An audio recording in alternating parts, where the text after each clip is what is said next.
नमस्कार दोस्तों, मेरा नाम राहुल सैनी है और मैं आपका maths by Rahul Saini channel पर बहुत बहुत स्वागत करता हूं। तो हमने पिछली क्लास में एलसीएम का टॉपिक कर लिया था। आज हम एचसीएफ का टॉपिक करने वाले हैं और उससे रिलेटेड हम क्वेश्चंस करेंगे और समझेंगे। तो बिना रुके शुरू करते हैं। एचसीएफ, मैं आपको एचसीएफ के थोड़े बेसिक्स बता देता हूँ, उसके बाद हम उसी हिसाब से इसको करते हुए चलेंगे। ठीक है। एचसीएफ, इसकी फुल फॉर्म क्या होती है हिंदी में? महत्तम समापवर्त्य। ठीक है, शॉर्ट में इसको लिखते हैं मासा। ठीक है, यानी एचसीएफ यानी महत्तम समापवर्त्य। तो मैं एक एग्जांपल लेके आपको समझाता हूँ ये होता क्या है। जैसे मैंने कुछ दो नंबर ले लिए, मैंने ले लिए 12, मैं इसके फैक्टर कर लेता हूँ 2 गुणा 2 गुणा 3, मैंने 16 ले लिया। 2 गुणा 2 गुणा 2 गुणा 2। अब मुझे ये देखना जैसे कि इसमें ये कॉमन कहाँ तक जा रहे हैं। ठीक है, एक ये कॉमन हो गया, एक ये कॉमन हो गया। ठीक है, तो क्या कॉमन हो गया? 2 गुणा 2 इजिकल टू 4। तो इसका मतलब है कि किन्हीं भी दो फैक्टर या दो से अधिक, मतलब किन्हीं भी दो संख्याओं या दो से अधिक संख्याओं की वह अधिकतम गुणनखंड जो एक दूसरे में कॉमन हो वो उनका मासा होता है। तभी तो महत्तम समापवर्त्य यानी हाईएस्ट कॉमन फैक्टर, इसकी फुल फॉर्म होती है,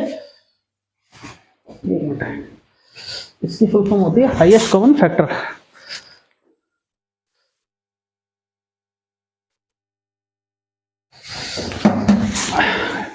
एचसीएफ की फुल फॉर्म रहेगी हाईएस्ट कॉमन फैक्टर। ठीक है, यानी वह अधिकतम गुणनखंड जो उन दोनों संख्याओं को काट सके, दोनों संख्याओं का कॉमन, यानी वह अधिकतम गुणनखंड, हाईएस्ट कॉमन यानी कॉमन, वह अधिकतम गुणनखंड जो उन दोनों संख्याओं को काट सके वो उनका मासा हो जाता है। जैसे मैं और एक एग्जांपल ले लेता हूं अपने सामने, आप इसको देख सकते हैं।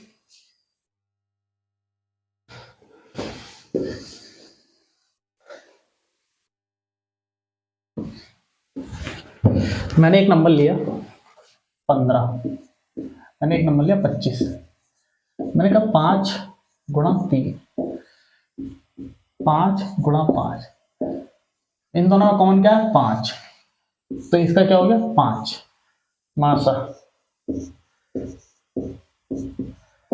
यानी 5 वह नंबर है अधिकतम, 5 वह छोटी बड़ी से बड़ी संख्या है जो इन दोनों को काट सकती है। यानी मैं ये कहूँ दो संख्याएं अगर हमें उनका मासा निकालना हो तो मासा वह बड़ी से बड़ी संख्या होगी जो उन दोनों संख्याओं को काट दे। यानी ठीक है, इस तरह से उन दोनों संख्याओं का वो एक फैक्टर होती है, बड़ा सा बड़ा फैक्टर। ठीक है, तो चलते हम इससे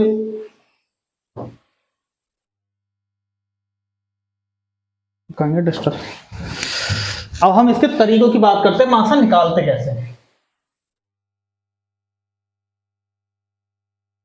पहला मेथड आएगा यहां पर,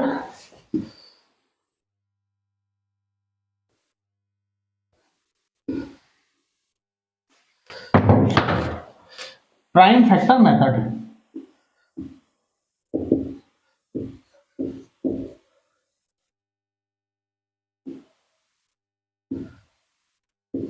इसको बोलते हैं अभाज्य गुणनखंड विधि।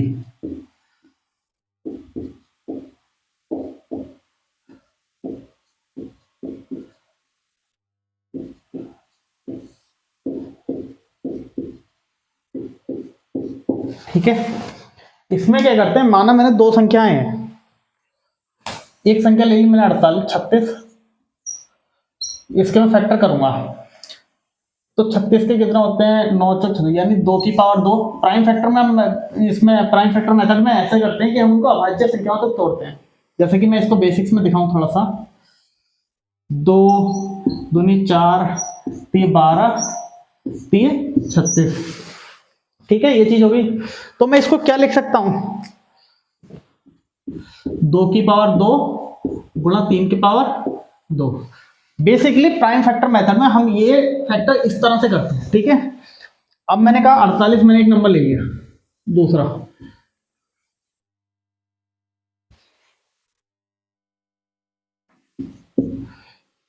2 दूनी 4 दूनी 8 दूनी 16 3 48।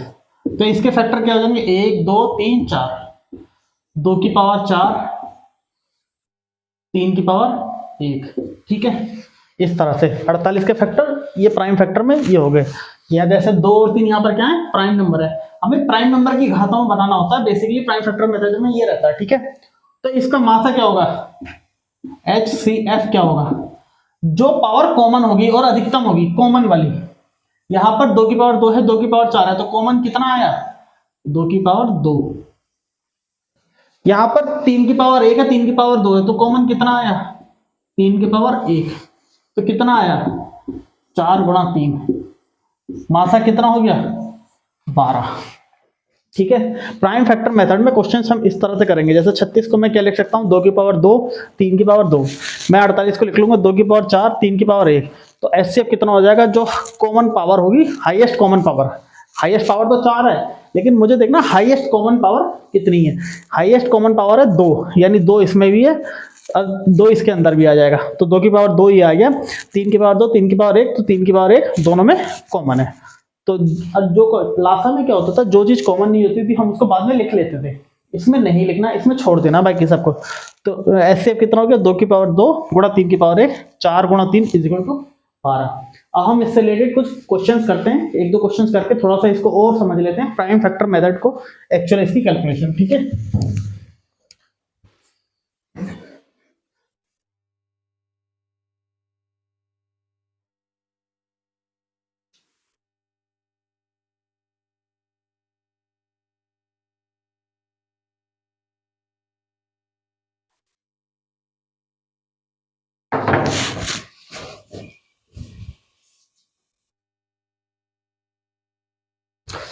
तो ये क्वेश्चन है, क्वेश्चन मैं पढ़ देता हूं। यदि क्या हुआ? धुंधला क्यों कर दिया?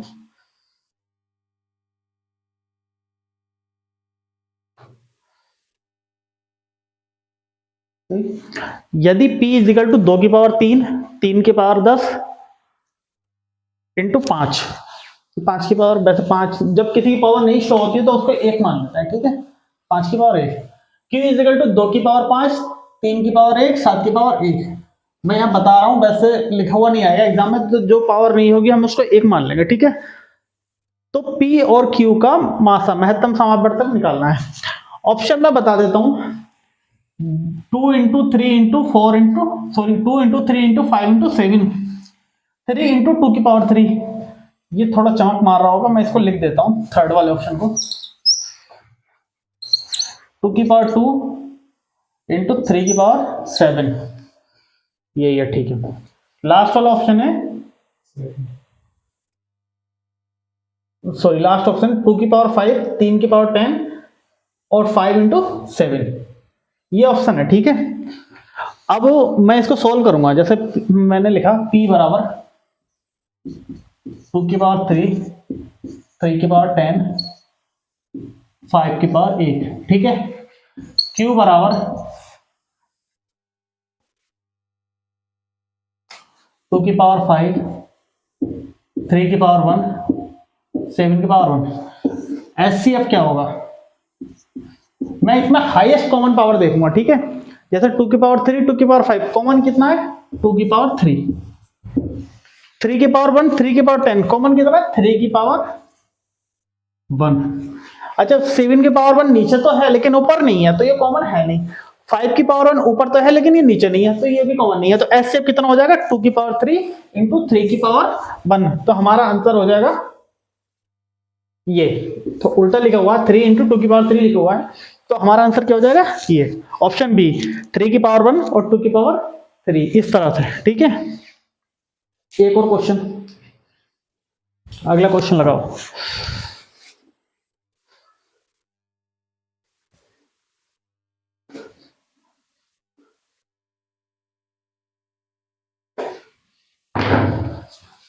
क्वेश्चन मैं पढ़ देता हूं ये वाला।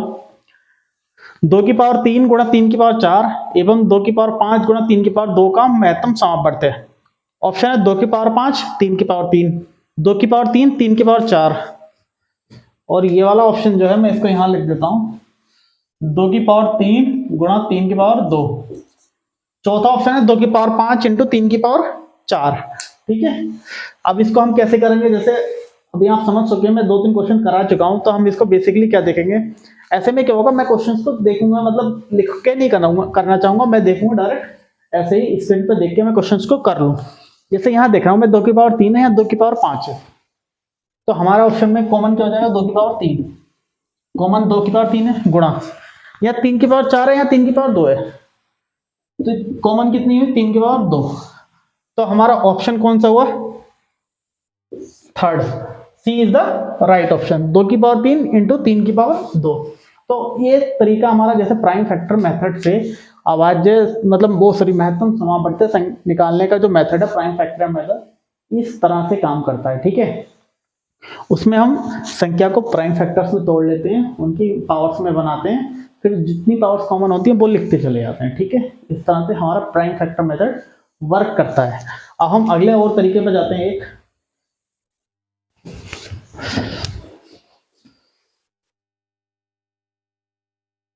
अब हम बात करेंगे गुणनखंड विधि द्वारा, गुणनखंड भाग विधि,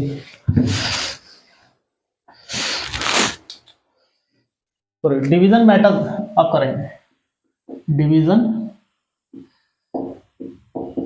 मेथड।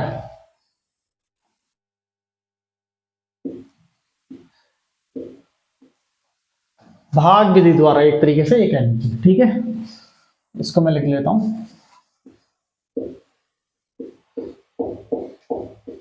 भाग विधि। ठीक है, जैसे हम वही दो संख्याएं उठाते हैं जिनका हमने पहले निकाला था, तो हम ये देखेंगे मासा हमारा सेम आएगा नहीं आएगा। पहले मैं लेता हूं 12 और 16, मैंने देखा दो नंबर हैं 12 16, मुझे इनका मासा निकालना है। ठीक है, तो इसमें हम क्या करते हैं, जो छोटी संख्या होती है, तो जो बड़ी संख्या होती है उसे छोटी संख्या से भाग देते हैं। मैंने कहा 12 मैंने ऐसा लिख लिया, 16 ऐसा लिख लिया, मैंने कहा 12 का ना 12 बचा 4। ठीक है, तो ये जो होगा हमारा वो मैं इसको यहां उतार लूंगा, पिछला वाला जो डिवीजर होगा, भाजक जो होगा, भाजक जैसे बोलते हैं, 4 3 12। मुझे ये देखना है, मुझे वो अंतिम भाजक निकालना है, ये होता है भाजक। मैं इसको लिख देता हूं, भाजक ये होता है भागफल। ठीक है, मुझे क्या देखना, मुझे वो अंतिम भाजक निकालना है जिसमें लास्ट में आके नंबर पूरा का पूरा कट जाए, यानी शेषफल कुछ भी ना बचे। तो भाग विधि द्वारा जब हम मासा निकालते हैं तो हमारा जो भी अंतिम भाजक होगा जहां शेषफल कुछ ना बचे वो हमारा मासा हो जाएगा। तो इसका मासा कितना हो गया, 4। आप इसको इस तरफ से नोट कर सकते हैं। ठीक है, मैं एक एग्जाम्पल और लेके समझाता हूं आपको थोड़ा सा।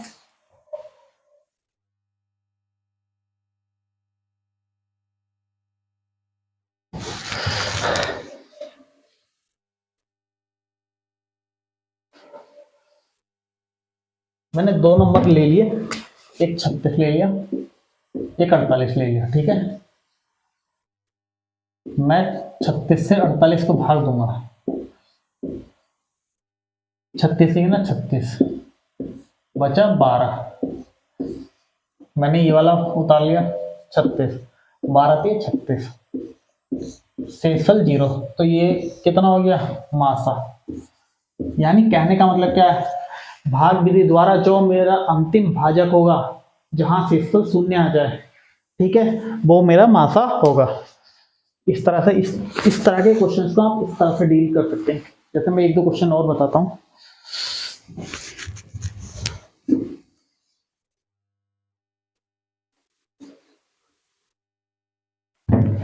मैं ये कह रहा हूं, मैंने 15 और 25 का ले लिया, मैंने 15 25 दो संख्याएं ले ली, 15 से भाग करूंगा 25 को, 15 का ना 15 बचा 10, मैंने 15 उतार लिया, 10 का ना 10 बचा 5, मैंने 10 उतार लिया, 5 दूनी 10। तो मासा कितना हो गया 5।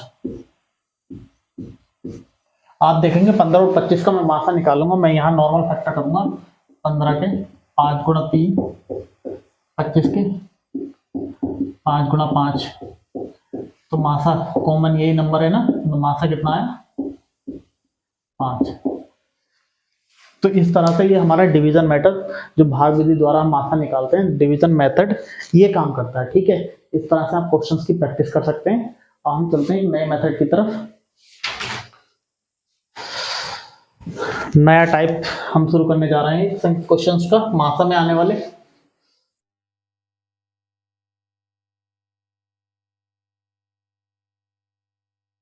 एक मिनट,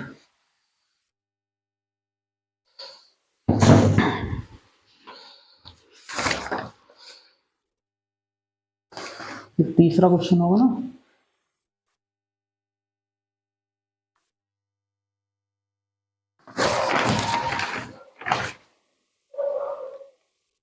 क्वेश्चन नंबर 14।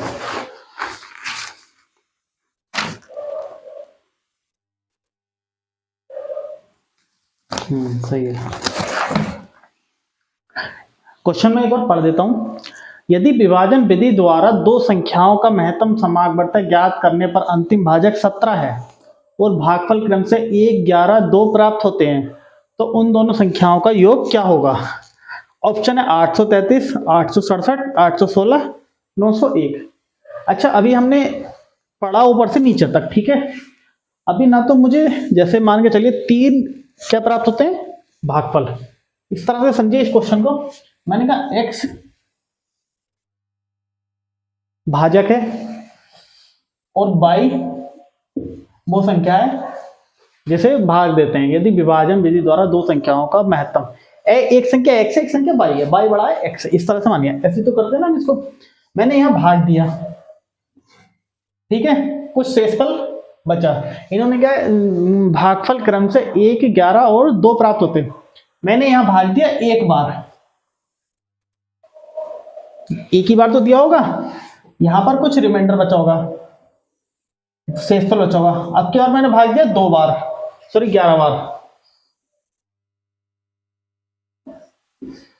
यहां पर x आ गया होगा, ठीक है। यहां जो संख्या कुछ आई होगी z, मान लीजिए यहां x आया, यहां z आ गया। अब मैंने यहां z लिखा, कोई नई संख्या जब मैं इसमें से इसे घटाऊंगा, माइनस करूंगा, तो कोई संख्या k मान लीजिए, मैं यहां लिखूंगा z। अब की बार क्या कहते हैं भागफल कितना है 2, ठीक है। लेकिन इन्होंने क्या कहा है, यहां पर z और ये संख्या पूरी कट जाएगी क्योंकि 3 ही भागफल है, इससे ज्यादा भागफल कुछ होंगे नहीं। इसको इस पैटर्न में इन्होंने रखा है, पहला भागफल 1, मैंने x बाई कोई संख्या होगी x से भाग किया, एक बार भाग गया x, यहां लिखा कोई संख्या नहीं z आई, फिर z से मैंने x को भाग दिया, वो 11 बार भाग गया, z आया, शेषफल बचा, फिर k से मैंने कोई एक यहाँ पे संख्या आई है z को 2 बार भाग किया, शेषफल हमारा 0। इन्होंने कहा है ना भागफल 1, 11 और 2, भागफल यही तो होते हैं 1, 11 और 2, इस तरह से। अब इन्होंने एक चीज बता दी है मुझे, अंतिम भाजक जो है वो 17 है, यानी ये k की जो वैल्यू है इन्होंने कह दिया 17 है, ठीक है। अब आप क्वेश्चन को देखिए, अब हम रिवर्स में क्वेश्चन कर रहे हैं, ठीक है। ये एक ही तरह का मतलब एक ही क्वेश्चन है ये वाला हमारे पास, आप इसको अच्छे से समझ लिए। इस तरह का क्वेश्चन आता है आपको कैसे करना है, जहां 3 प्रकार मतलब 3 अलग अलग भाजक दिए होते हैं लगातार, 3 दें, 4 दें, 5 दें या 2 दें, इस तरह से आप कर सकते हैं, ठीक है। ये 17 है, भागफल 2 है, तो मुझे पता है यहाँ संख्या कितनी होगी, 17 दूनी 34, तभी तो पूरी पूरी कटेगी ना भाई। जब 34 यहाँ होगा, 34 यहाँ होगा, पूरा पूरा तभी कटेगा। जब मैं ये कह रहा हूं जब ये 17 आया, ये 34 है, तो यहाँ 34 होगा, क्योंकि जो संख्या यहाँ होती है वही तो यहाँ आती है, ये 34 होगा।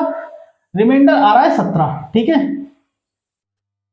34 से मैंने यहां जब 11 बार गुणा करा, 34 गुणा 11 प्लस 17, वही संख्या तो होगी। जैसे 34 गुणा 11, 11 चौक 44, 11 3 33 और 4 374 और 17, 7 4 11 का 1, सात और एक आठ और एक 9, 3। जब मैंने यहाँ 391 रखा, ठीक है,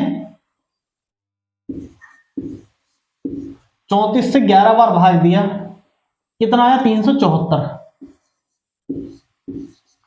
तो 17 तभी तो बचा।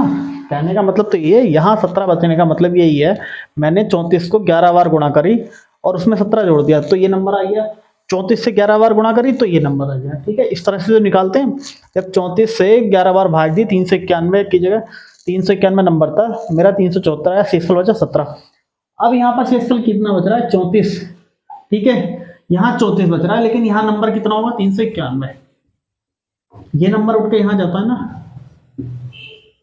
मुझे इतना पता है, यहाँ शेषफल 34 बच रहा है, मैंने यहाँ से कोई संख्या लिखी होगी, उसमें मैं 34 जोड़ दूं तो ये वाली नंबर आ जाएगी। मुझे इतना पता है। ठीक है, 34 ही करना कितने होते हैं वो, सॉरी 391 करना 391, तो यहाँ तो 391 ही आएगा। ठीक है, अब ये नंबर 34 शेषफल बच रहा है, मैं इसमें ये जोड़ दूं, 391 में 34 जोड़ दूं तो 22 आ जाएगा ना, आ जाएगा।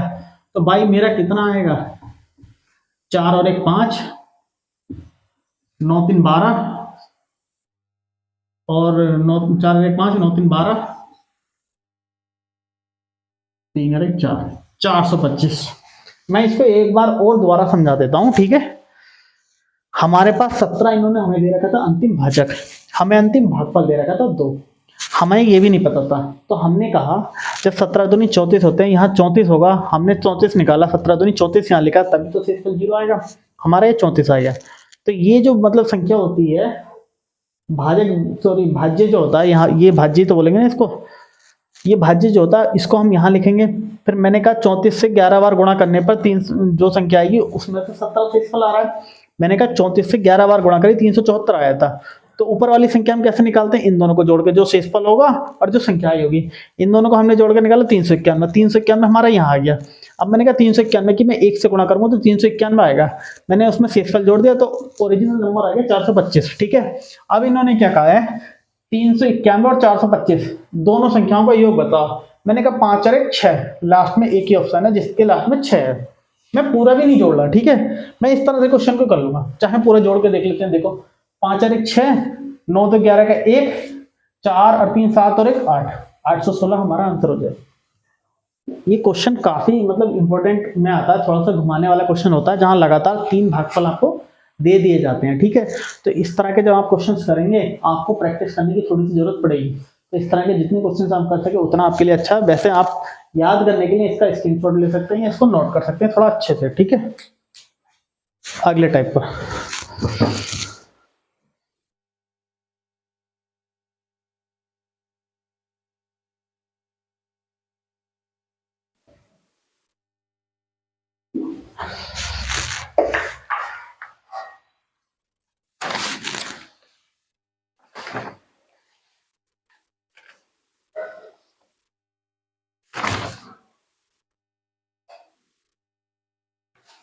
आगे बताओ, इसमें नहीं है।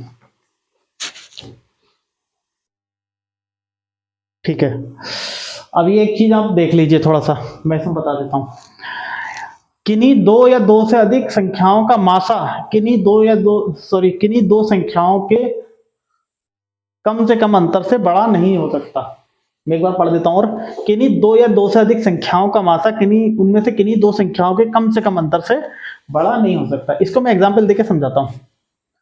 मैंने कहा संख्याएं हमारी 15 25 30, 3 संख्याएं हमारे पास है, हमें इनका मासा निकालना है। स्टेटमेंट के अनुसार दो या दो से अधिक संख्याओं का मासा, मतलब इन तीनों का मासा जो निकालना है, किन्हीं दो संख्याओं के कम से कम अंतर। मुझे देखना है कम से कम अंतर किन दो संख्याओं में है। 15 और 30 में ज्यादा है, 15 और 25 में 10 का है, 25 और 30 में कितने का है 5 का। अंतर कितना है 5। तो इन तीनों का जो मासा होगा वो 5 से अधिक नहीं होगा। तीनों का क्या ले लीजिए, इन दो का भी होगा, इन तीनों का भी 5 से अधिक नहीं होगा। ठीक है,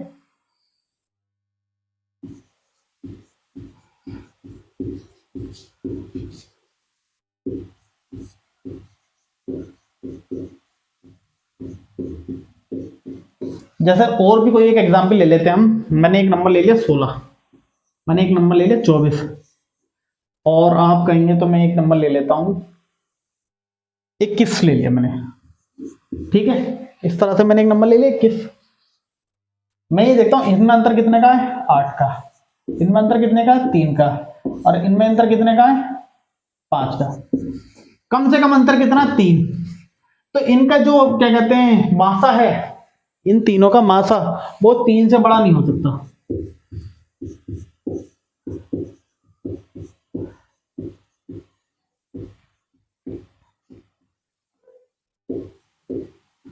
ठीक है, मैं इसको निकाल के दिखा देता हूं एक तरीके से। जैसे मैंने कहा 15, 25, 30, मैं कह रहा हूं 5 गुणा 3, 5 गुणा 5, 5 गुणा 6, तीनों में कॉमन कितना है, 5। मासा कितना हो गया, 5। यहाँ कुछ भी कॉमन नहीं है, ठीक है। 2 में तो हो सकता है लेकिन तीनों में नहीं है। आप इस बात को समझिए, जैसे इसमें और इसमें 3 तो कॉमन है, बट 5 इनमें कॉमन नहीं है, दोनों में, ठीक है। तो तीनों में क्या कॉमन है, 5। इसका एग्जाम्पल ले लेता हूं मैं 16, और हमारा 24, और हमारा हो गया 21। मैंने कहा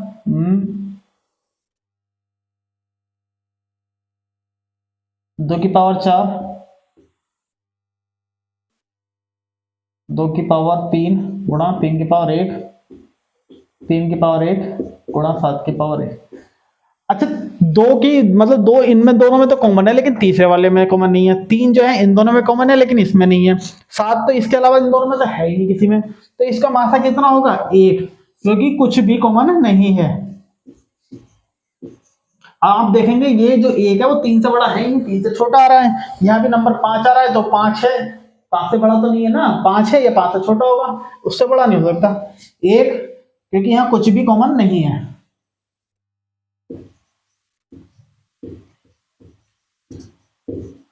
ये स्टेटमेंट आप नोट कर लीजिए, ठीक है। किन्हीं 2 या 2 से अधिक संख्याओं का मासा किन्हीं 2 संख्याओं के कम से कम अंतर से बड़ा नहीं हो सकता। उसके साथ आप एग्जाम्पल ये वाला नोट कर सकते हैं, ये वाला नोट कर सकते हैं, ये दोनों एग्जाम्पल आप नोट कर सकते हैं, ठीक है। हम इसका 1-2 क्वेश्चंस करते हैं जिससे आपको और क्लैरिटी आ जाए।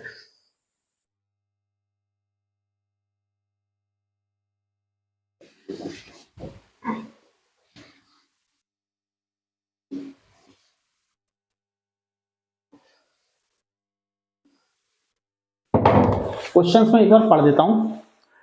लड़कियों को यथासंभव सबसे बड़ी समान कक्षाओं में विभाजित किया गया है,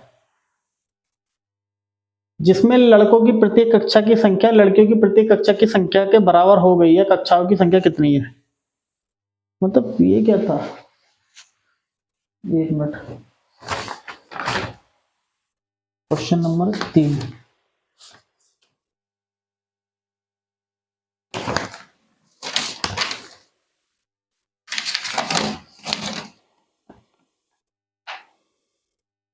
एक विद्यालय में 391 और 323 लड़कियां हैं। एक लाइन यहां पर लिखनी भूल गए।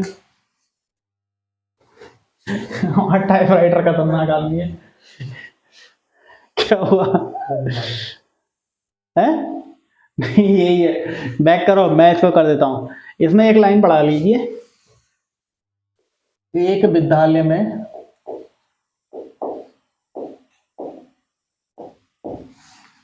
में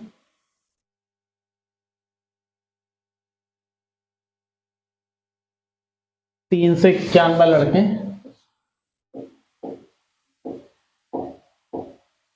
और 323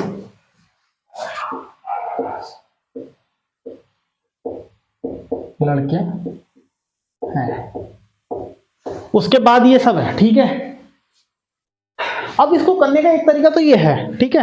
बेसिकली इन्होंने क्या कहा है, जैसे लड़कियों को यथासंभव सबसे बड़ी समान कक्षाओं में विभाजित किया जाता है, और जिसमें लड़कियों की प्रत्येक संख्या लड़कियों की प्रत्येक कक्षा की संख्या के बराबर। मतलब ये कॉमन एक ऐसा नंबर निकालना है, बेसिकली इन शॉर्ट कहें तो इसका मासा ही निकालना, ठीक है।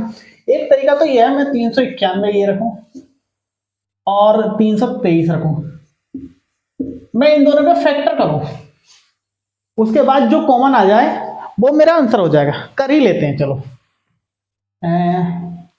3 से करूंगा, ये तो 3 से नहीं जाएगा, कितने से जाएगा, 7, पंजे, अरे ये तो यार कितने से जाएगा, 19 दूनी 38, 11 3 33, पता नहीं कितने से जाएगा, इसके फैक्टर करना तो 9 से भी नहीं कट रहा ये तो, 9 चक 36 नहीं, 13 से कट रहे हैं नहीं, 17 से, 17 दूनी 34, हाँ 17 से कट रहा है, 17 दूनी 34, 17 3 51, 23 गुणा 17, ये इसके फैक्टर हो गए। ठीक है, दोनों अभाज्य संख्या हैं इसलिए थोड़ा सा मुश्किल आ रही है। अब मैं इसमें काटने की कोशिश करूंगा तो 17 गुणा 19, यहां भी दोनों अभाज्य संख्या है इसलिए थोड़ा सा मुश्किल आ रही थी। ठीक है, आप देखेंगे तो मैं इनका मासा निकालूंगा, 17, ये मेरा आंसर हो जाएगा। ठीक है, लेकिन ऐसा होता है ना, मैं इनके फैक्टर नहीं कर पा रहा हूँ एक्चुअल में। मान के चलिए आपके दिमाग में क्लिक नहीं किया, आप कंफ्यूज हो गए, तो इसमें हमें क्या करना होता है, मैं इन दोनों संख्याओं का अंतर तो निकाल सकता हूं ना। मैंने देखा इनका अंतर कितना है, 351 में से 323 घटाऊंगा तो कितना बचेगा, 68। तो जो मासा होगा, इनका जो मासा होगा वो 68 का एक फैक्टर होगा। 68 का फैक्टर क्या हो सकता है, या तो 17 गुणा 4, 68 के गुणनखंड इतने ही होते हैं। ठीक है, तो क्या फैक्टर हो सकता है, या तो 17 हो गया, या तो 68 खुद हो गया, या 17 हो गया, या 34 हो गया, 17 दूनी 34 68, और या फिर 4 हो गया, या 2 हो गया। भाई यही तो फैक्टर है सर 68 के। एक और मान लो, 1 2 4 17 34, ये 5 फैक्टर हैं इसके। जब मेरे दिमाग में मुझे यहाँ पता चल गया 68 है, तो मैं यहाँ ये नहीं नोट कर सकता कि ऐसी कौन सी संख्या है जो 68 को काटती है। मुझे पता है 17 एक ऐसा नंबर है जो 68 को काट देगा। ठीक है, तो अंतर की बात ये होती है, तो जैसे इसका जो मासा होगा 391 और 323 का, इनका अंतर कितना 68, वो 68 से बड़ा नहीं होगा। कहने का मतलब ये था, इनका जो मासा होगा वो इनके मतलब अंतर का, या तो अंतर के बराबर होगा या अंतर का कोई एक फैक्टर होगा। ठीक है, इस तरह से हम इस क्वेश्चन करेंगे। अगर मैं पिछली वाली उस पर लेके जाना, पिछली वाली स्लाइड पे मैं इसमें एक लाइन और बढ़ा देता हूं, आप इसमें एक लाइन और नोट कर लीजिए, मासा या तो अंतर होगा, संख्याओं का अंतर होगा,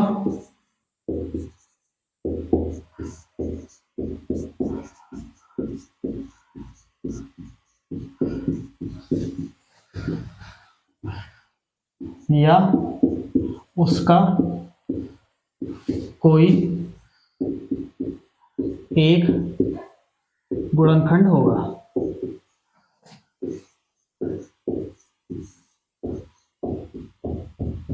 ठीक है, आप इसको नोट कर सकते हैं। ठीक है,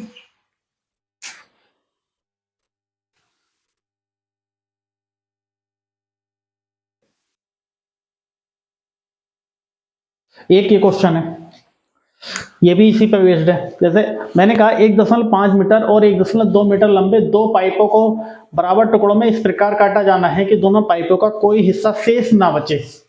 पाइपों में से समान आकार के काटे जाने वाले इन टुकड़ों की अधिकतम लंबाई बताइए। भाई दो लंबाइयां हैं, 1.5 मीटर, 1.2 मीटर। मैंने कहा मैं इनका मासा निकालता हूं, मैं इनके फैक्टर करूंगा, कितना आएगा फैक्टर, 0.5 0.3 0.4 0.3, इस तरह से मान लीजिए कॉमन है 0.3, आंसर आ गया 0.3। बट ये नंबर जैसे छोटे हैं तो आपने इसको मतलब थोड़ा सा आसानी से आप फैक्टर कर लेंगे, पॉइंट्स में भी गड़बड़ हो सकती है, आप ये भी सोच सकते हैं थोड़ा सा। वरना दूसरा तरीका क्या, जैसे मेरे को 2 नंबर दे दिए, मैं इनका अंतर निकाल लेता हूँ, कितना आया 0.3, या तो मासा 0.3 होगा या इसका कोई एक फैक्टर होगा। हमारे पास ऑप्शन में क्या क्या है, 0.3 0.41 0.4 0.13 0.3 मीटर। आप अंतर से जब मासा निकालेंगे ना तो वो इतना आसान हो जाएगी कि आप मतलब काफी सारे क्वेश्चन आप बहुत जल्दी, बहुत मतलब बिना सोचे एकदम से थोड़ा जल्दी में ऐसे कर सकते हैं कि 30 सेकंड 10 सेकंड 15 सेकंड इस तरह से आप क्वेश्चंस को कर सकते हैं। ठीक है,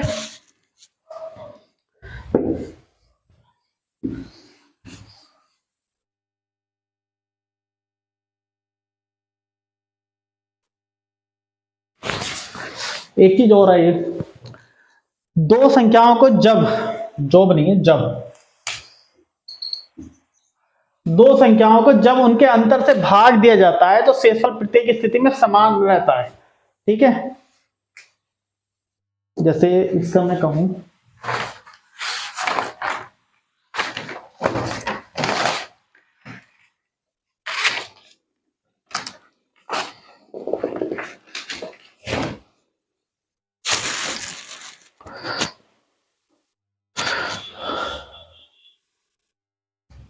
जैसे मैंने माना मेरे पास दो संख्याएं हैं, एक 15 है, एक 25 है।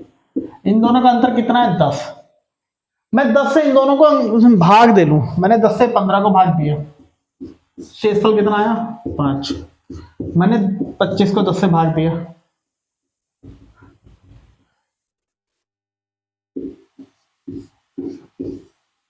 शेषफल कितना आया? 5। चलो ये तो ये बात हो गई। अब हम कोई और भी एक नंबर ले लेते हैं। 15 25 थोड़े आसान हो गए।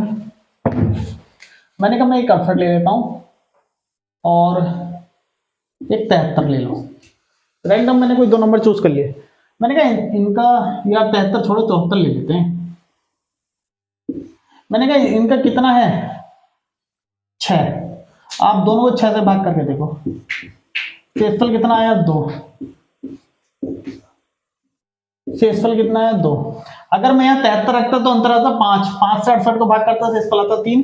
73 को 5 से भाग करता शेषफल आता 3।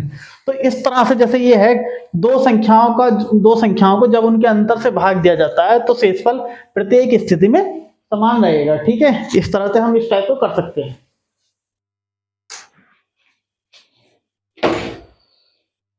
नेक्स्ट बढ़ाओ, ये आप नोट करते चले, काफी अच्छी अच्छी चीजें हैं।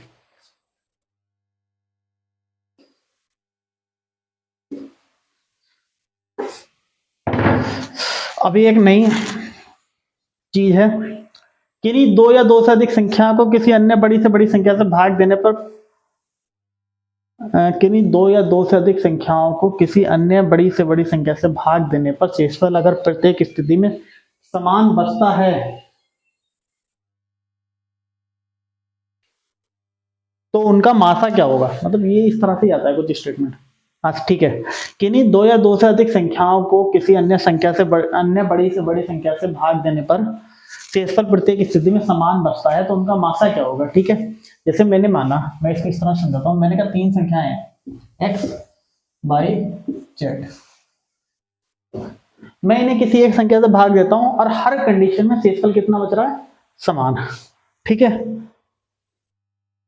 तो इसका मासा कितना होगा? मॉड ऑफ, एक मिनट यार इसमें कुछ कंफ्यूजन है। HCF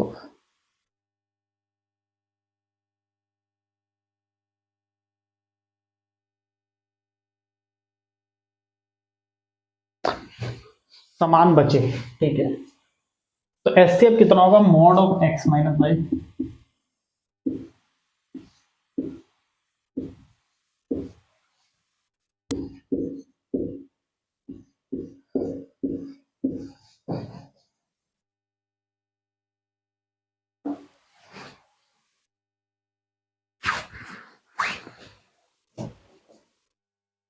HCF क्या होगा? सॉरी ये थोड़ा सा कंफ्यूजिंग हो रहा है। एक क्वेश्चन लगाओ, इसको थोड़ा सा क्वेश्चन से समझेंगे, आगे वाला क्वेश्चन लगाओ। हाँ, जैसे ये नंबर है, ठीक है, आप इस क्वेश्चन को समझिए। जब 78 97 81 10 और 85 36 को सबसे बड़ी संख्या x से विभाजित किया जाता है तो प्रत्येक स्थिति में शेषफल समान रहता है। ये शेषफल है, प्रत्येक स्थिति में जो है शेषफल समान रहता है। ठीक है, संख्या x के अंकों का योग। ठीक है, हमें x के अंकों का योग बताना है। अच्छा, यहाँ जो संख्या है, जैसा एक मिनट पीछे रिपीट करो इसको।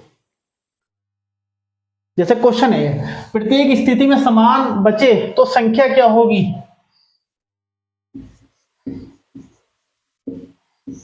जिससे भाग देने वाली, जो भाग देने वाली संख्या है, मैं यहां लिख लेता हूं HCF of x minus y mod में, y माइनस जेड मोड में, z माइनस एक्स मोड में। ठीक है, इस तरह से x y z 3 नंबर है, 3 संख्याएं। सही है, 3 संख्याएं हैं। k से भाग दिया जाता है।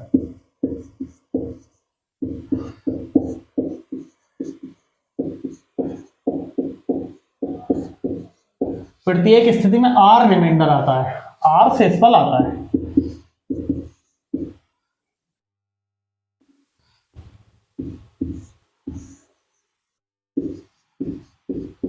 ठीक है, तो k की जो वैल्यू होगी HCF ऑफ मोड में x माइनस बाई मोड में, सॉरी मोड आएगा, मोड में z माइनस एक्स, k की वैल्यू होगी। अच्छा, मैंने मोड ही क्यों लगाया है? मोड क्यों लगाया? मोड ऐसा लगाया क्या x बड़ा हो सकता है y से या y बड़ा हो सकता है x से, तो जो भी संख्या आएगी जो उनका अंतर आएगा वो पॉजिटिव आएगा। ठीक है, इस तरह से समझिए। तो आप इसको नोट कर सकते हैं, माना कि x y z 3 संख्या है, उन्हें k से भाग दिया जाता है और प्रत्येक स्थिति में r शेषफल आता है। ठीक है, अब वो क्या कहते हैं, k की वैल्यू क्या होगी जिस संख्या से भाग दे रहे हैं, वो संख्या होगी HCF of x minus y, y minus z और z माइनस x। ठीक है, इस तरह से होगा। अब हम क्वेश्चन करते हैं इस पे।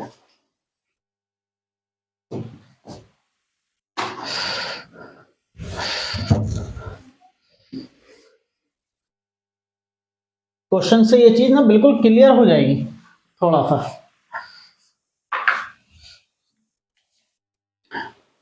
शेषफल है,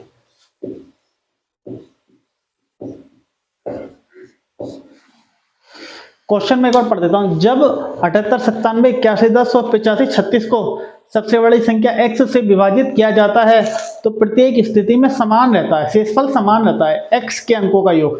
कैसे निकालेंगे? पहले x पता होना चाहिए, उसके लिए सीधी बात है, x equal to HCF of mod में 78, 97 माइनस 81, 10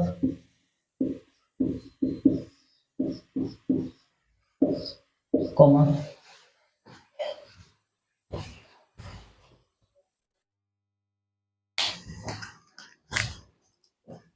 81, 10 माइनस 85, 10 36।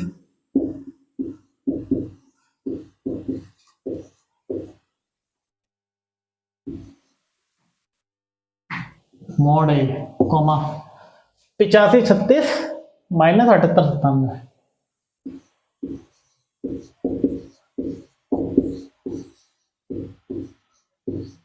ठीक है, तो संख्याएं क्या क्या आई?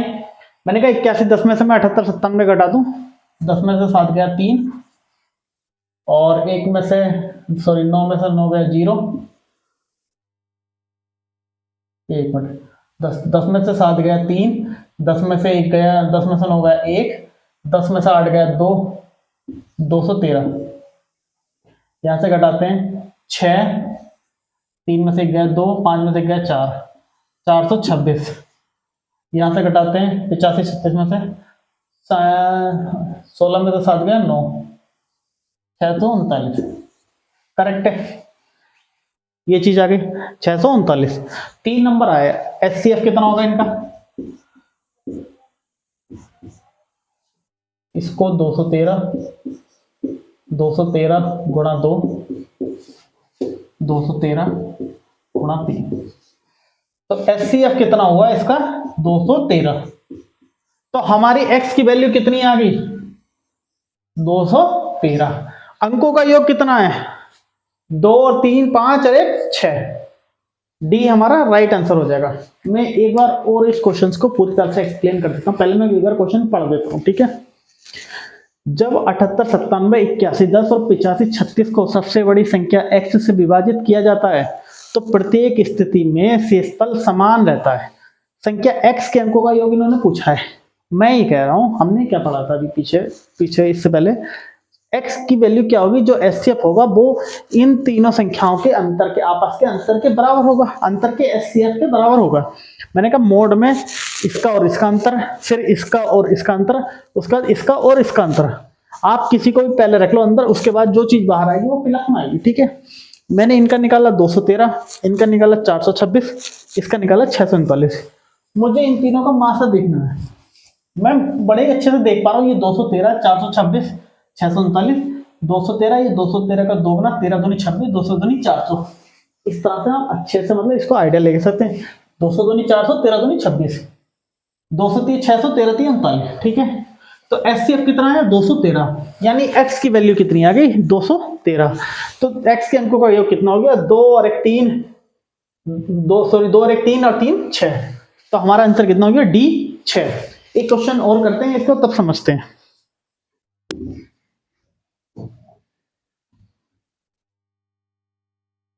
एचसीएफ के आज हम जितने सॉरी हाँ एचसीएफ के आज हम जितने टाइप होंगे वो हम सारे कवर कर लेंगे। कल की क्लास में हम एचसीएफ और एलसीएम के मिक्सिंग वाले टाइप कवर करेंगे।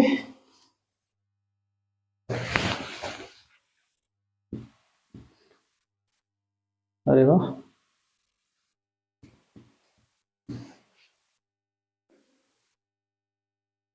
क्वेश्चन में एक बार पढ़ देता हूं। 4749, 5601 और 7092 में से प्रत्येक को सबसे बड़ी संख्या D is greater than 1, D का मान 1 से बड़ा है, से विभाजित किया जाता है तो प्रत्येक स्थिति में शेषफल आर प्राप्त होता है। तो डी प्लस आर की वैल्यू क्या होगी? ऑप्शन है हमारे 276, 271, 298, 282, ठीक है। वही बात है, इन्होंने डी से इन तीनों को डिवाइड करा, एक रिमाइंडर आया, तीनों में हर बार सेम शेषफल आया आर। तो वो पूछ रहे हैं जिससे विभाजित कर रहे हैं वो, यानी डी की वैल्यू डिवीजन और आर जो रिमाइंडर है शेषफल, जो शेषफल आ रहा है उन दोनों का योग बताओ, ठीक है। मैं क्या करता हूं, डी इजिकल टू, मुझे पता है एचसीएफ ऑफ मोड में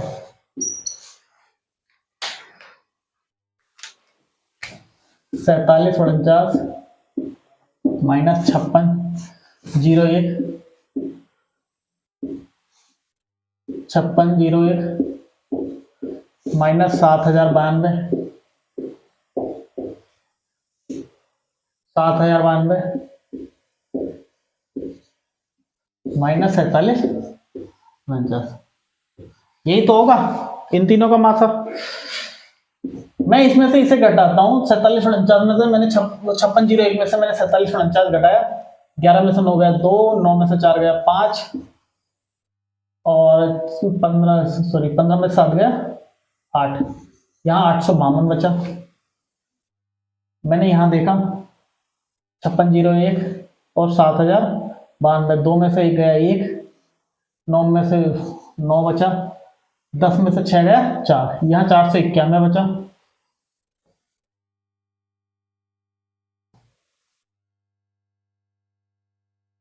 ये है ना 10 में से 6 गया 14 से 91, सॉरी। अब ये मैंने यहाँ देखा 9 में से 2 गया 7, और सॉरी इसमें से घटाते हैं इसको, 12 में से 9 गया 3, 8 में से 4 गया 4 और यहाँ पे कितना बचा, 8 में से 4 गया 4, 10 में से 7 गया 3, 6 में से 4 गया 2, यहाँ 23 43 बचा। ये तीनों नंबर बचे, ठीक है।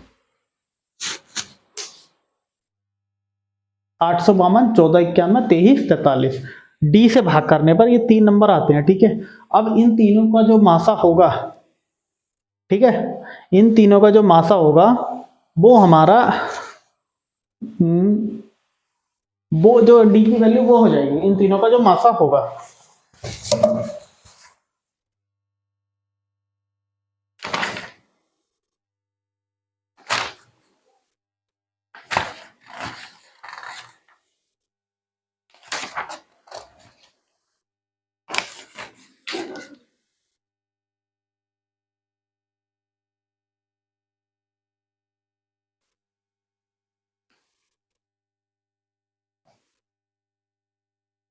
आठ सौ बावन नहीं आ रहा है क्या?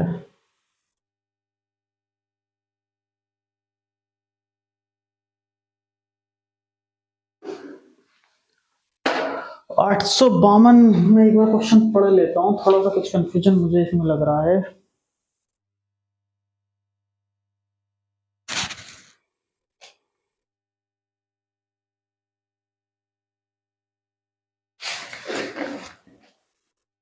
47 49 56 01 70 92 में से प्रत्येक को सबसे बड़ी संख्या से विभाजित किया जाता है तो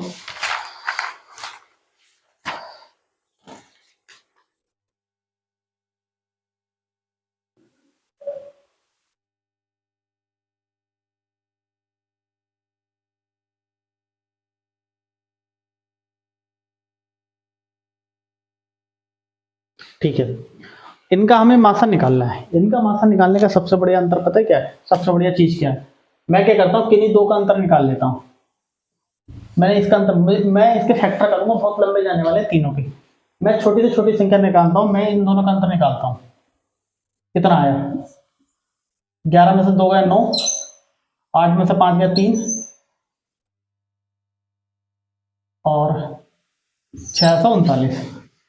ठीक है, और इसका अंतर निकाल लेता हूं। 3 में से 1 गया 2,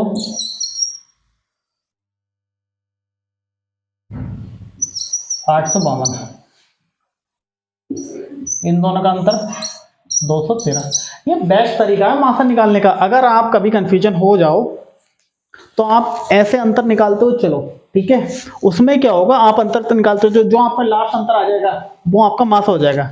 मैं ये देख रहा हूं 213 से ये भी कट जाएगा, ये भी कट जाएगा और ये भी कट जाएगा। ठीक है, हमारा मासा कितना आ गया? 213। अब मैं क्या काम करूंगा, 200, मुझे पता है जैसे 213 मेरा मासा आ गया। ठीक है, हमारे ऑप्शन क्या क्या है? अच्छा, 213 से सारे बड़े। ठीक है, अब मैं 213 से किसी भी एक नंबर को डिवाइड करके देख लेता हूं। यहां पर जैसे मैंने कहा 213, मैंने कहा 47 49 को मैं डिवाइड कर लेता हूं। कितना मेरा रिमाइंडर आ जाएगा? 213 दूनी 426। कितना बचा? 14 में से 6 गया 8 और 5 में से 2, वो 6 में से 2 गया 4, दूनी 426।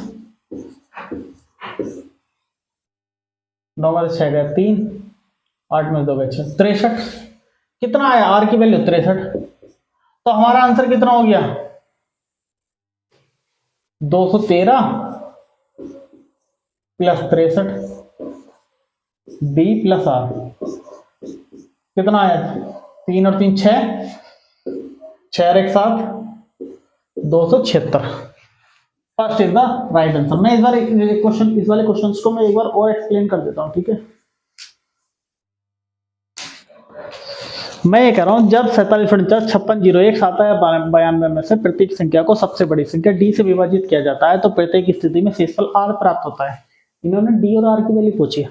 हमें क्या पता है, जो डिविजर, जो भाजक होता है वो कैसे निकलता है? वो मैं एचसीएफ निकालूंगा इन तीनों संख्याओं के आपसी अंतर से। इन दोनों का अंतर, इन दोनों का अंतर, इन दोनों का अंतर, जो नंबर्स आएंगे मैं उनका एचसीएफ निकालूंगा तो मेरा डी आ जाएगा। मैं इन तीनों का एचसीएफ, एक तो नॉर्मल तरीका है कि मैं इनका फैक्टर कर लूं, जो कॉमन हो वो निकाल लूं। उससे बढ़िया एक और तरीका है कि मैं इनका अंतर निकालूं, फिर इनका अंतर निकालूं, फिर इन दोनों का अंतर निकाल लूं। वो मुझे सबसे बेस्ट लगा। मैंने 213 मेरा अंतर आ गया, लास्ट 213 मेरा एलसीएम हो गया इनका। मैं ये देख रहा हूँ 213 से ये भी कट रही है, ये भी कट रही है, ये भी कट रही है। मैं श्योरिटी के लिए कह रहा हूँ, अदरवाइज जो अंतर आएगा वो आपका क्या कहते हैं एचसीएफ होगा ही होगा। मेरे पास डी की वैल्यू आ गई 213, डी इज इक्वल टू 213। मुझे आर की वैल्यू निकालनी है। मैंने कोई भी एक नंबर उठा लिया, मैंने 213 से उससे डिवाइड कर दिया। मैंने 47 49 उठाया, 47 49 को 213 से डिवाइड करूंगा तो मेरा रिमाइंडर आया 26। मुझे डी प्लस आर की वैल्यू चाहिए, 213 प्लस 63 276। ठीक है, ये मेरा आंसर हो गया। ये बेस्ट तरीका मुझे लगता है क्वेश्चन करने का।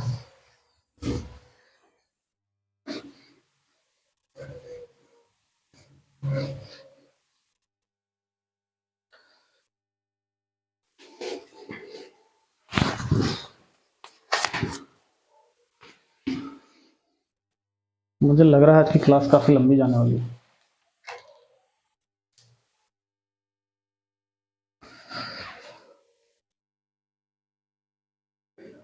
एक ये क्वेश्चन है, ये होमवर्क में है, इसको आप खुद करके देखेंगे।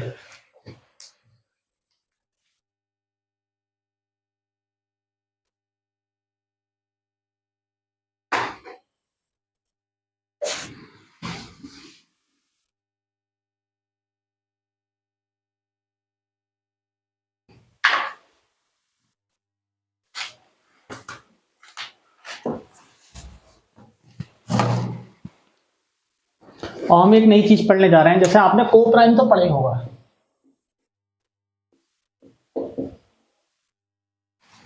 को प्राइम नंबर वो नंबर होते हैं जिनमें कुछ कॉमन ना हो।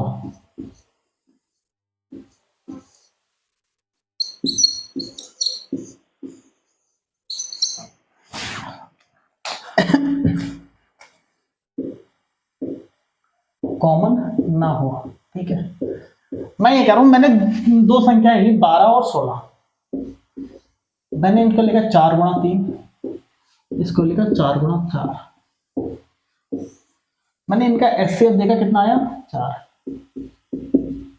लेकिन उसके बाद जो फैक्टर बचे 3 और 4, ये जो है ये दोनों फैक्टर जो है ये कोप्राइम है।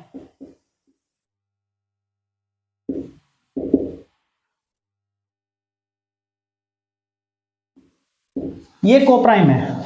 कुल मिला के मैं ये कहूं, अगर कोई दो संख्याएं उनका मासा दिया हो और उनका जो कोप्राइम नंबर है, यानी मैं एक चीज और कह सकता हूं, जैसे आप इस चीज को समझिए, जैसे 12 और 16 दो नंबर हैं, ये 12 और 16 जो है 3/4 की फॉर्म में है, यानी मैं इनको कह सकता हूं ये 3:4 के अनुपात में है, ठीक है। 12 और 16 नंबर, मैं बेसिकली ये कह दूं, अगर किन्हीं दो संख्याओं का मासा, संख्याओं का मासा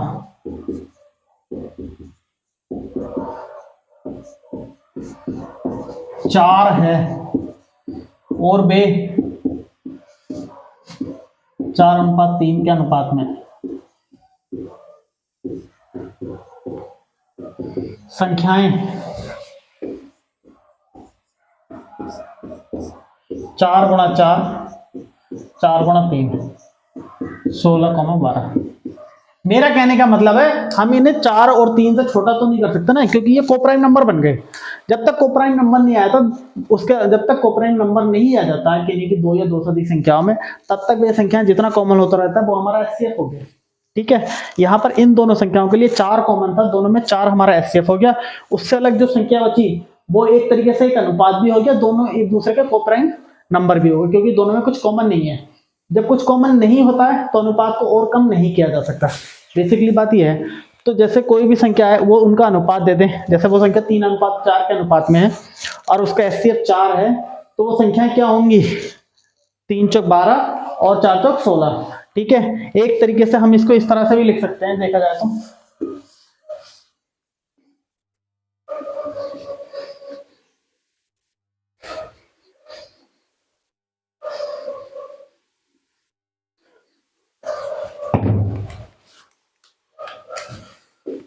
दो संख्याओं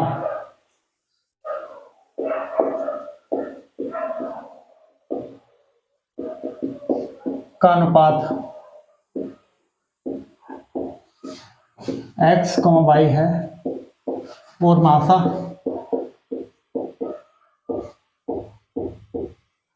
h है, तो संख्याएं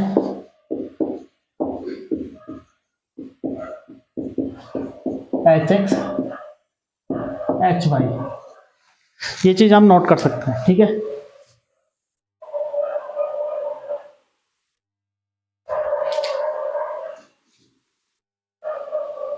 ये क्वेश्चन है, हम इससे रिलेटेड इस पे क्वेश्चन कर लेते हैं।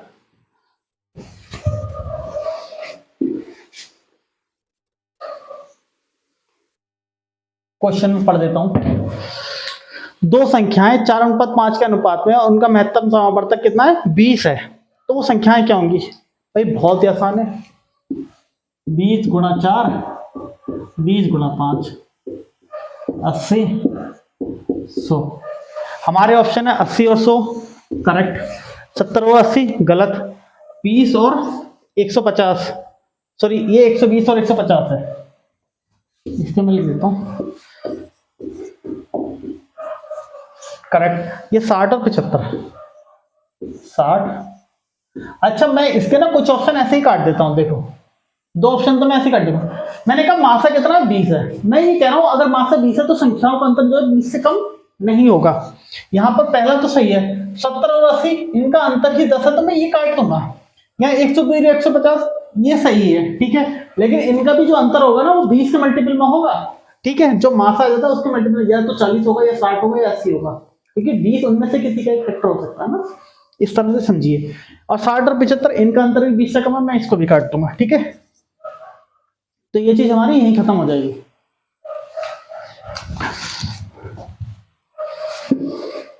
अनुपात वाले क्वेश्चन हम इसी तरह से कर लेंगे सारे, अगर किसी दो संख्याओं का मासा और अनुपात क्या हो तो हम इसको इजीली हैंडल कर सकते हैं, ठीक है।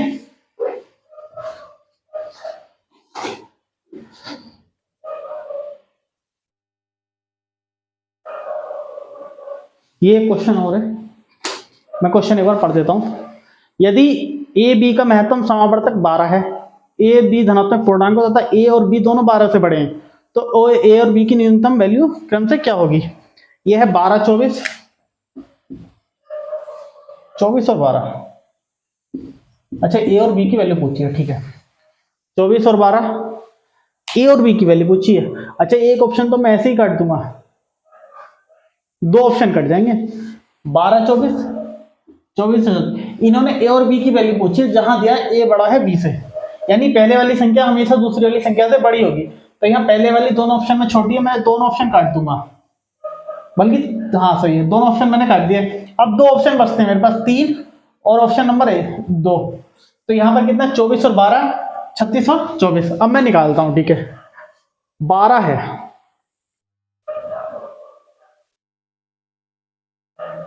यदि ए और बी का महत्तम समावर्तक 12 है और ए बी धनात्मक पूर्णांक हो, तो ए और बी का न्यूनतम मान क्रम से क्या, मैंने कहा 12 है, तो इसके मतलब मल्टीपल मैं यही तो निकाल सकता हूँ ना, मल्टीपल कितना होंगे, 12, 24, 36, 48, ठीक है, धनात्मक पूर्णांक को, ठीक है। तो ए और बी का न्यूनतम मान क्रम से क्या होगा, ए और बी का न्यूनतम मान कितना हो सकता है, 12 और 24। कैसे, इस क्वेश्चन को मैं थोड़ा सा और अच्छे से एक बार एक्सप्लेन कर देता हूं।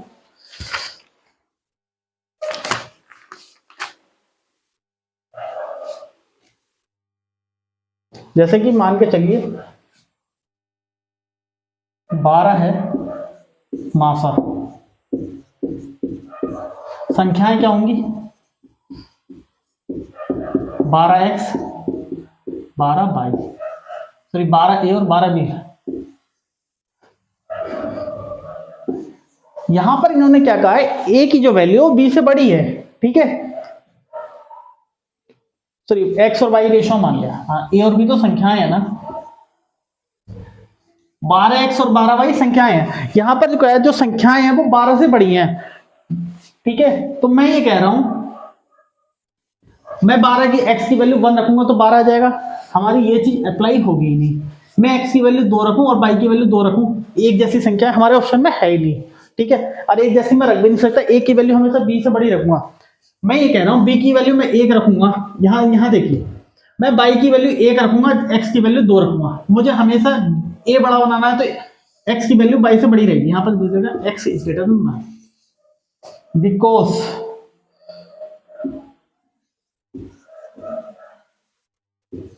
a is greater than b, ठीक है। मुझे x की वैल्यू हमेशा y से बड़ी रखनी है, मैं y 1 रखूंगा, x 2 रखूंगा, तो ये कितना आ जाएगा, 24, ये आ जाएगा 12। लेकिन इन्होंने कह दिया है a और b जो है वो 12 से बड़े हैं, तो 1 और 2 मैं नहीं रख सकता, मैं y इज इक्वल टू 2 रखूंगा, x इज इक्वल टू 3 रखूंगा, तो संख्याएं कितनी आएंगी मेरी, 36 और 24, हमारा ऑप्शन हो जाएगा राइट आंसर। इस तरह से मैं एक बार और समझाता हूं इस चीज को। जैसे इन्होंने कहा है महत्तम समावर्तक 12 है, तो जो संख्याएं होंगी वो 12x और 12y कोई सी अनुपात में होंगी ना, उनका मेन एक चीज कॉमन क्या रहेगी, 12x और 12y दो संख्याएं होगी। इन्होंने कह दिया ए बड़ी है बी से, तो जो रेशो होगा उनका, रेशो में भी ए वाला रेशो बी वाले रेशो से बड़ा होगा ना, तभी तो संख्या बड़ी आएगी। मैंने कहा x बड़ा है 22 से, अब इन्होंने कह दिया ये दोनों 12 भी नहीं हो सकते, यहाँ पर बड़ा कह दिया, तो मैं इसकी वैल्यू 1 भी नहीं रख सकता, 1 रखूंगा तो यहाँ 12 बन जाएगा।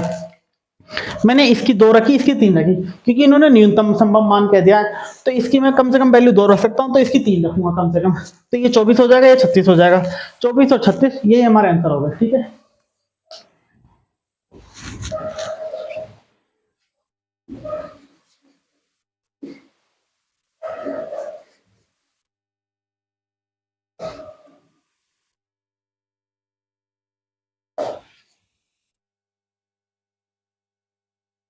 एक भिन्न वाला सवाल कर लेते हैं।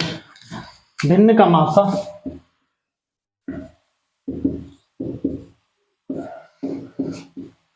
अंश का मासा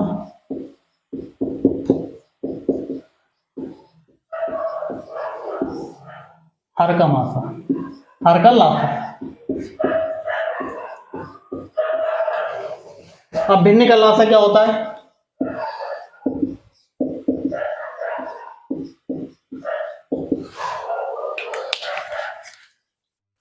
अंश का लासा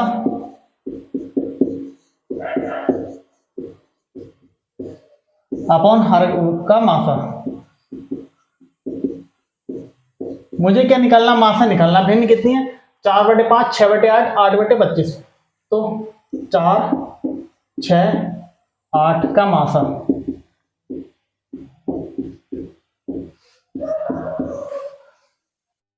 5, 8 और 25 का लासा।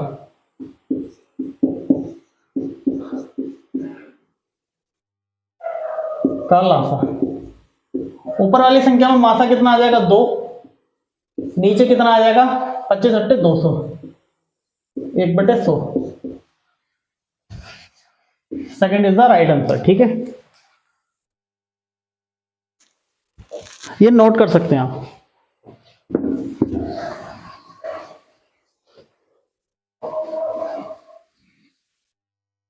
आज की क्लास काफी लंबी हो गई है, बट आज हमें मासा वाला टॉपिक हर हाल में कवर करना है, जितनी टाइप हो सकते हैं इसके। ये क्वेश्चन ये है, दो संख्याओं का गुणनफल 2160 और उनका महत्तम समावर्तक 12 है। इस प्रकार के सभी जोड़ों की संभावित संख्या कितनी है? जैसे इस तरह से देखते हैं, 12 जो है मासा है, तो संख्याएं क्या होंगी? 12x 12y, यही तो होंगी। लेकिन वो दोनों 12 से कटेंगी। अगर मैं 2160 जो गुणनफल है, गुणनफल कितना होगा?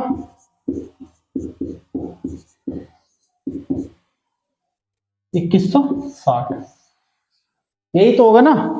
संख्याओं का गुणनफल यही तो होगा, 12x और 12y। मैंने 12 से काटा, 12 एक ना 12 है, 12 7 84, 12 8 96। मैंने 12 से काटा 15। x गुणा y कितना आ रहा है? 15। अब मुझे क्या करना है? 15 के फैक्टर निकालने हैं। 15 के फैक्टर में क्या कर सकता हूं? कितने लिख सकता हूं? मैंने कहा 15 1 5 3 3 5 1 15। ऐसे कितने जोड़े पॉसिबल हैं? कुल मिला के 4 जोड़े पॉसिबल हैं। 4 हमारा आंसर हो जाएगा। ठीक है, इस तरह के क्वेश्चन हम ऐसे कर सकते हैं। आगे चलते हैं, नोट करते चले हम। थोड़ा जल्दी में क्वेश्चन जल्दी जल्दी खत्म कराने, क्लास काफी लंबी हो चुकी है।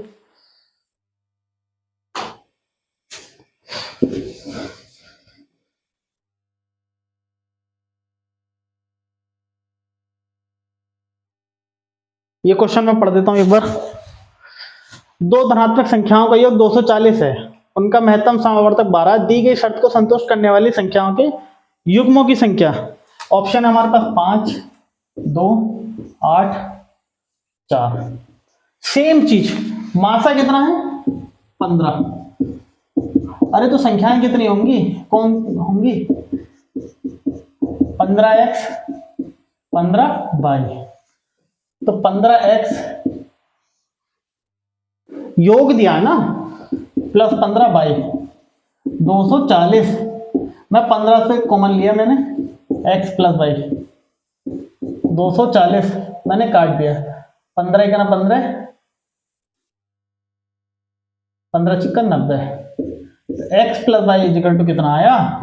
16। यही तो आया। अब इन्होंने क्या किया है? दी गई शर्त को संतुष्ट करने के लिए, भाई अब मुझे 16 के फैक्टर कर लेने। कितने होंगे? 16 1 8 2 4 4 2 8 1 16। टोटल कितने फैक्टर हो गए? 5।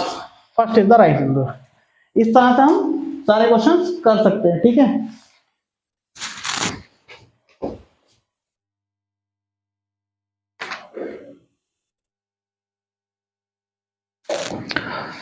इसे आप देख सकते हैं।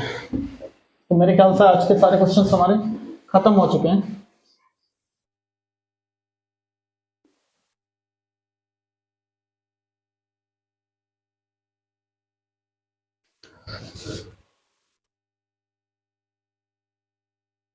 अच्छा, एक क्वेश्चन ये भी है, वह सबसे बड़ी से बड़ी संख्या कौन सी है जिसे 411, 684, 825 में से क्रम से भाग देने पर शेषफल 3, 4 व 5 बचे। जब ऐसा कभी क्वेश्चन आए 411 में भाग देने पर शेषफल 3 है, तो मैं 411 में से 3 घटाऊंगा, संख्या कितनी आएगी?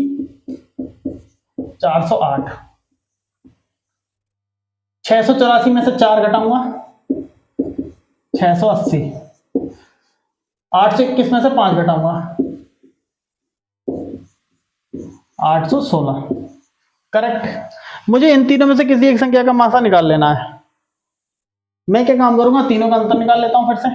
680 में से मैंने 408 घटा दिए, कितने बचे? 600, 400, 200, 72। 816, 6 का 6 आ गया, 9, 11 में से 8 गए 3, 136। इसका अंतर कितना आ गया? 136। तो इनका मासा कितना हो गया? 136। ये थर्ड ऑप्शन हमारा 136 है, यही हमारा आंसर है। इससे अगर मैं भाग दूंगा तो हमेशा 3, 4 पर 5 बचेगा। बहुत आसान है, इस तरह से जब हम क्वेश्चन करेंगे।